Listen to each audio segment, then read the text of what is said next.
Mitose er den celledeling, hvor en eukaryoticelle deler sig til 2 identiske celler. Eukaryoter er de celler, som har en kerne, altså alle de celler, som er i kroppen på nær bakterier og viruser. Den første fase i mitosen hedder interfase. Det er i denne fase, hvor cellen er stor nok til, at der kan ske en replikation, altså at cellens DNA fordobles. Det er samtidig også i interfasen, at centrosomerne dannes, som skal bruges senere i mitosen. Den anden fase i mitosen hedder profasen. I denne fase sker det, at DNA'et bliver hæklet sammen til kromosomer. Der er i alt 46 kromosomer, som hver indeholder gener.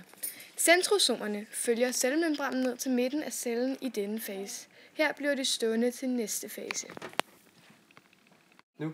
Den tredje fase i mitosen hedder metafase.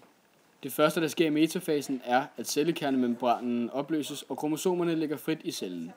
Derefter udsender centrosomerne tændtråd, som forbindes til kromosomparerne. Den fjerde fase i mitosen er anafasen. I denne fase begynder centrosomerne at skille kromosomparerne i 2, så der nu er 2 identiske kromosomer på hver side. Den femte fase i mitosen hedder telofase. Her begynder de 2 celler at dele sig i 2. Der opstår samtidig en cellekernemembran om hver kromosompar.